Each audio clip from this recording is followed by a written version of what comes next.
pledge allegiance to the flag of the United States of America and to the republic for which it stands, one nation under God, indivisible, with liberty and justice for all.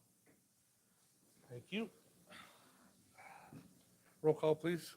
Evancho. Here. Hill. Here. Laufman. Here. McMillan. Mauer. Here. Wolverton. Here. Zaleski. Mr. Loffman, Make a motion, we excuse Councilwoman McMillan and Councilman Zaleski. not so easy, is it? No, it's not. Ms. Hill, I'll second that motion. all in favor of the motion signify by saying aye. Aye.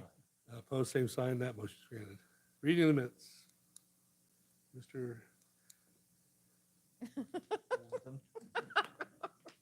What you get? a good name tag.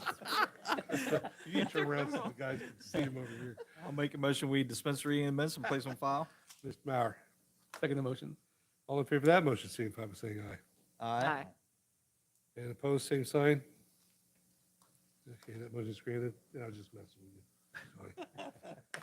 Sorry. Mayor's report. Mr. Mayor. I don't know, Bill, some of the stuff's rubbing off on some of the council members. Huh? Well, I've got a little list in front of you, got a little extra stuff for you tonight. Right in front of you on number one, we got request from Utilities Director Lou Thornton, A, to transfer $220,000 from consulting water utility to be placed in the following accounts: $170,000 to salaries and $50,000 to PERS. B, to transfer 41.5 from salaries, sanitary sewer utility to be placed in the following accounts: $10,000 to salaries, $3,500 to PRS, and $28,000 to capital improvement. I guess he said he talked maybe finance, okay. 2, request from the engineer, A, for authorization to submit a TAP application to ODOT and declare this an emergency. B, for authorization to submit a safety funding request to ODOT and declare this an emergency. 3, request from the fire department. A, to appropriate $20,000 to fire salaries. B, to transfer $12,000 from EMS salary to EMS miscellaneous. All those requests will be forwarded to the Finance Committee. Thank you, Council President. Just a couple of little tidbits here. Budget meeting will meet tomorrow morning, and it's will be round 2 at that. So just to keep you involved, we're working, percolating on some things. And my group has met with the all 3 unions in opening discussion. Ongoing, of course, but again, they have started that. And then just our land bank money came in, $500,000. I think maybe that information has been out a little bit, but we have an emergency, or not emergency, meeting put together in about a week to tell where that money's going. We did submit a list, and they dinged it, a couple things, and we had to flip some things around. But we're excited about the possibility of what that's going to do, and we definitely know where it's going. And that's a county-wide, that's just not us, so, but we're the lead of it. And then we also picked up $140,000 toward lead issues, which we already had a little bit, came into Brandon's area, and that's, again, a county-wide, but that's a good thing to help out some of these things that do pop up from time to time. Leaf pickup is ongoing, as I'm sure at your own house. It's pretty active this last week. We are down 1 vac truck as of right now. That's been down for 2 days. A new pump is en route tomorrow, $1,500, but again, it's going to be fixed. It'll probably be another 24 hours before it's out there. So that does make a big difference. Still more to go. And then last but not least, I have my engineer, Nick. You're in charge. Introduce yourself and tell them what it's about. Nick Cunningham, city engineer. Did everyone hear me? No, you're going to have to come to the microphone, Nick. I can't, 'cause I got to control this now. Well, let's see if we can make it there.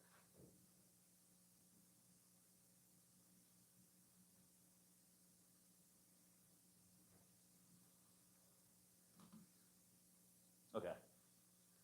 Well, still, this is awkward, but okay, let's do the best we can. Councilman Evancho asked me to come and do a presentation. The mayor wanted me to as well, just to give you kind of update on the Great Guernsey Trail Extension, the Turner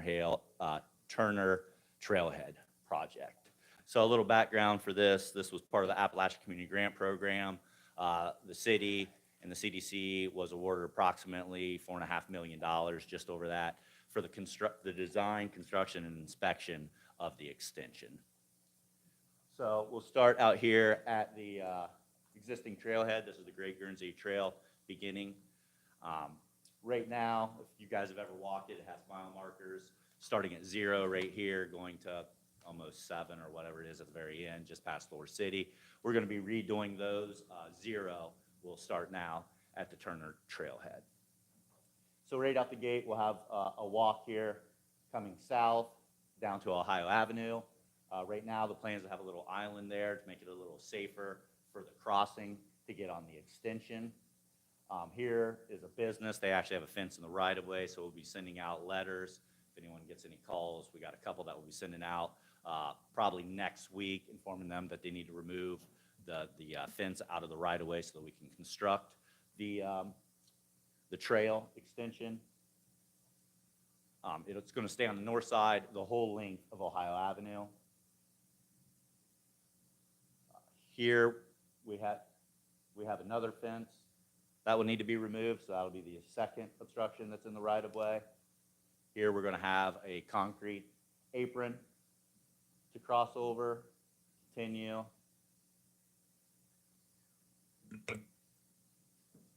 One of the things, it's hard to see from where you guys are sitting, but there's a couple buildings that are actually in the right-of-way. Oh, yeah, that helps. Yeah, that's a lot better. Okay, so what we're going to do here is we'll have a crossing so that people in the community over here on the east side of Cambridge, they can get up to the trail, and also for the two people that have buildings in the right-of-way, it'll be depressed here where, because I believe this one holds lawnmowers, although we probably shouldn't have it there, but the railroad hasn't kicked them out, so we're not intending to, so they can still cross here. A bit of a challenge here. I don't know if anyone's already heard about this, but when it rains hard, it kind of floods because the culvert is semi-collapsed under the train track. We're going to try to address some of these issues. Of course, our budget is pretty tight. That's why you probably heard the mayor declare a couple emergencies. We're trying to see if we can get additional funding for this project.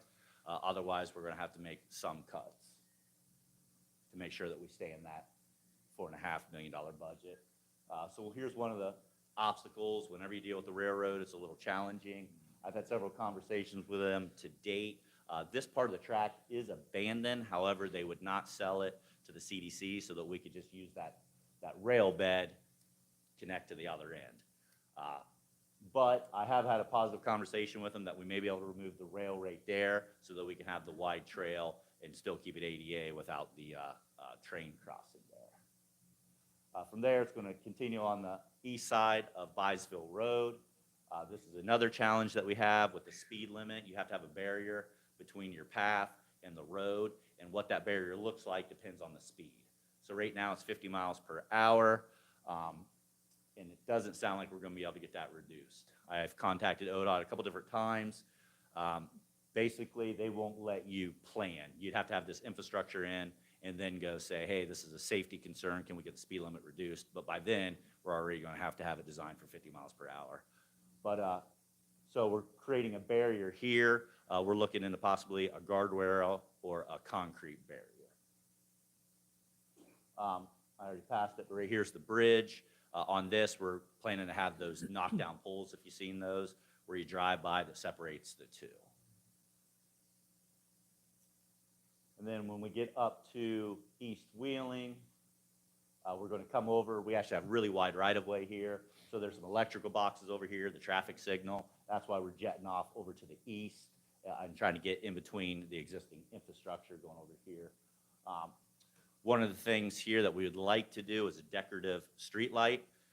However, the budget is pretty tight, so we have a ped head that's going to be in the base bid, and then we're going to submit for some safety funding via the request the mayor just did to see if we can't get a traffic signal there, decorative, like what's right down Wheeling Avenue. Otherwise, it's going to stay what it has with just an upgraded ped head.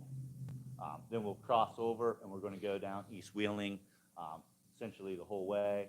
These sidewalks will be removed and replaced. Right now, they kind of range in width. They're going to be 6-foot minimum the whole way after this project is completed. There's a local business here that has 3 entrances. We're going to remove one of them, but we'll keep some concrete here for parking, and then they'll have the concrete aprons. Continue down. The next real challenge is at All for Kids. I don't know if anyone's been there. What we're planning to do there, since it's so tight and drop off and pick up, they really only have one option, and that's out front. So you guys probably have seen the crown fences there that are now. We're planning on keeping that, potentially moving them a little to the south, and then we're just basically painting through their parking lot, saying this is the path. Not a lot of good options there, but I think that's probably the best we can do right now. Then you come up here, you can see this purple stretch. This is pretty steep right here. So what we're going to do, our 6-inch curb will be increased to 18 inches in some places. So, you know, here you're going to have 6, here you're going to have 6, and somewhere in the middle, it'll be 18 and feathered down. That way we can make sure we have the ADA required slope or cross slope on the sidewalk. Continue down, really the next challenge is right here. That's from, I don't know if everyone knows this, but that's Hapalong and Cassidy Walkway. So it's some brick there. It's not ADA compliant right now. We're looking at a couple different options and potentially some funding to keep that. What we'll do is take up the brick, save them, and then set them back the way they need to be, or potentially remove Hopalong Cassidy Walkway. But obviously, that's still a conversation that has to be had. I mean, we're starting it, but we're looking at the cost. So right now, to redo that with the existing brick is right around $75,000. So obviously, quite a bit more expensive than just putting walk through there. And then when you get down to our downtown, we are not doing anything to the sidewalk besides basically marking the road where it is, and then we're going to stamp in the concrete to walk your bike. So this is obviously a multi-use trail, but we don't want people flying down through there with their street bikes and running over people coming in and out of stores. So it's just going to be stamped every so often with walk your bike. From there, it goes all the way down to 7th Street, turns south and heads basically to what's the parking lot right now. The majority of it is city-owned, and then on the west side, you have AAA 9. They've decided they want to participate with this project, so everything in the right-of-way will be covered with the grant, and then everything outside of the right-of-way associated with them, they are going to pay for. So it's essentially, they're just getting a mill and fill and some striping. That'll tie it all together and make it look a lot better. The plan right now for the parking lot / trailhead is to obviously redo the parking so that there's more lots and they're defined. As you know, a portion of it's gravel, a portion of it's some concrete, there's some asphalt that's pretty beat up. So it's kind of a hodgepodge of a parking lot right now. But we're obviously going to fix that with this project. Here will be the start of the trail and also the trailhead. We're planning on putting a gazebo here. The initial plan, for anyone who may remember, was to have a floating gazebo. That's not completely off the table, but that's quite a bit more expensive than moving it onto solid ground. So right now, this is going to be the base bid, having the gazebo on solid ground. The plan is to put it, kind of tuck it in over here near Southgate with a back wall to kind of shut out the noise from Southgate. And then if you have any bands there or any kind of event that you want to hold there, you can project it kind of out towards where the picnic tables are going to be, the green space, and maybe some food trucks. It's hard to see from here, but there are several lights. You can see one there, and there's some hydrants here. So we're setting it up to have 220 power so that we do have the option to have food trucks. There's going to be yard hydrants scattered throughout over here as well so they can hook up to water. And then there's going to be, obviously, the walk all the way along to here, and then it'll come back up and around. We put some handicap spaces over here. That's kind of for the admin building, so you can just cross the road and get to us. And then we have some handicap spaces down here associated with the green space.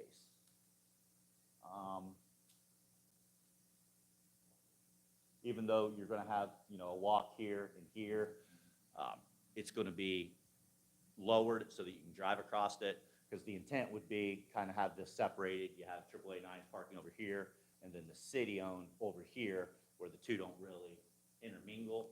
but we'll have it lowered so that if there are food trucks that are too big to make these turns, we can take out some bollards and they can just drive through and come in. But basically, I just want to give you guys a real quick rundown and then answer any questions that you have. Mr. Chairman, I could. Nick, no, you're okay. I appreciate you doing this. Yes, sir. That's very helpful. Just a couple things on that. So the trail going up 40 East, kind of up that hill when we, across from King Carpet, that area, that's still going to be, did you say 6 feet wide? Minimum. Minimum, Yeah. 6 feet wide? Because I know right now it's probably what, three or four? Yeah, It's pretty skinny. It ranges throughout the whole corridor. All right. So some of it's 5. Well, actually, Hopalong Castaway Way is probably 12 or something. It's real wide there, but yeah, it definitely ranges. And the goal is to get it all 6 foot or wider. Okay. And then on this parking here too on Turner Avenue, I know it's all uneven, kind of where the city's at. Are they gonna still keep it kind of stair stepped, or are they gonna level that all off? Well, it And won't then- be level. It'll still drain to the south, but it'll be much more consistent and smooth. Okay, So no, there will not be the levels that you see now. okay, all right. And this is kind of still, a lot of this is still in concept as we work through the design and the cost. But you got a pretty good idea of what's planned right now. Thank you. Those are my questions. Yes, sir? Yeah, I noticed on the Byesville Road area and the East Wheeling area, both of those areas, the walking trail goes along with the traffic. Was there ever any discussion about putting it on the other side, going against the traffic for safety purposes, or was that something that wasn't addressed? No, we're just trying to get it where it'll fit. So it wasn't necessarily to go with the traffic or against it. It's just kind of where it fit. Like Ohio Avenue is the same way, but it would have been much more difficult to move that to the other side. All of this is going to be raised or have a barrier though. So there's either going to be a raised curb or a barrier between the path and the road. Yeah, and may I just to interject, because I used to be a cyclist. I know it's kind of telltale by my physique, but yeah, you know, they always told us when we were riding that we had to ride with the traffic versus against it. It was a lot safer for some reason. So we always had mirrors and everything else. Yeah. Doesn't matter. I mean, that, it's going to change depending on what direction you're going in, though. It's not a one-way trail. Correct. Yeah, that's true. Yeah, great point. Isn't think of that yet. That's why I'm here. Anybody else? Okay, thanks, Nick. Thanks. Okay. Any questions to the mayor before we allow him to be permanently seated? Okay, thanks, Mayor. Thanks, Nick. Thank you, Nick. All right, we'll go to communications. I have the zoning and planning minutes from their hearing that was held on November the 6th. Mr. Loffman, Motion to accept and place on file. Mr. Wolverton, I'll second that motion. all in favor of the motion, signify by saying aye. Aye. Opposed, same sign. That motion is granted. Next, please. I have the annual request from the city band for the 2025 contract. Mr. Vancho, Motion to refer to Finance Committee? Mr. Loffman, I'll second the motion. all in favor of that motion, signify by saying aye. Aye. Opposed, same sign. That motion is granted. Next, please. I have a request from the city auditor to make an appropriation for general fund insurance. Ms. Hill, A motion to send that to finance? Mr. Mauer, Second the motion. all in favor of that motion, signify by saying aye. Aye. Opposed, same sign. That motion is granted. Next, please. And I have the monthly report for October from the fire department. Mr. Loffman, Motion to accept and place on file. Mr. Wolverton, I'll second that motion. all in favor of the motion, signify by saying aye. Aye. Opposed, same sign. That motion is granted. Reports committees. Report of Finance Committee, November the 4th, we recommend that the following transfers and appropriations be approved. Appropriate $4,453.17 to police CPT training. Transfer $39,000 from code enforcement demolition to code violations. appropriate $5,000 to EMS vehicle maintenance. Any questions to the committee on that report? Next, please. Report of Finance Committee, November the 4th, we recommend that council authorizes the administration to enter into contract with Stryker for the purchase of new Life Pack 35 and a cot. Any questions to the committee on that report? Next, please. Report of Legislative Committee, November the 4th, we recommend that council amend Chapter 91 of the codified ordinances for the city of Cambridge pertaining to cemeteries. Any questions to the committee on that report? Next, please. Report of committee as a whole, November the 4th, we recommend that council adopt an ordinance regulating adult-use cannabis dispensaries in the city of Cambridge, Ohio. Any questions to the committee on that report? Okay, seeing nothing, we'll go to unfinished business. Anybody? Let's go to audience portion, and we'll go on to new business. I do have a request. I would like to request for the airport. They're asking to come to Finance Committee to consider the purchase of a new piece of equipment, a new tractor. What's the wishes of the, Mr. Hoffman, Motion to refer to Finance Committee? Mr. Wolverton? I'll second that motion. All in favor of the motion, signify by saying aye. Aye. Opposed, same sign. That motion is granted.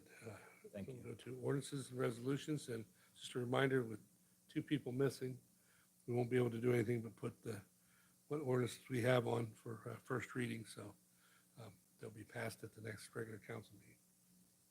So, Madam Clerk, An ordinance of transfers and appropriations, first reading. An ordinance authorizing the administration to enter into contract with Stryker for equipment purchases, first reading. An ordinance amending Chapter 91 of the codified ordinances of the city of Cambridge, Ohio, first reading. An ordinance regulating adult-use cannabis dispensaries in the city of Cambridge, Ohio, first reading. okay. We'll move on to miscellaneous. Mr. Vancho. Yes, Finance will meet next Monday, November 18th at 4:30. Anybody else have anything under miscellaneous? If not, Mr. Mauer, Make a motion, we adjourn. we're adjourned. I should ask him, did he say when his $25. to There you start go. and be finished? Yeah, thank you. Way to control. Careful.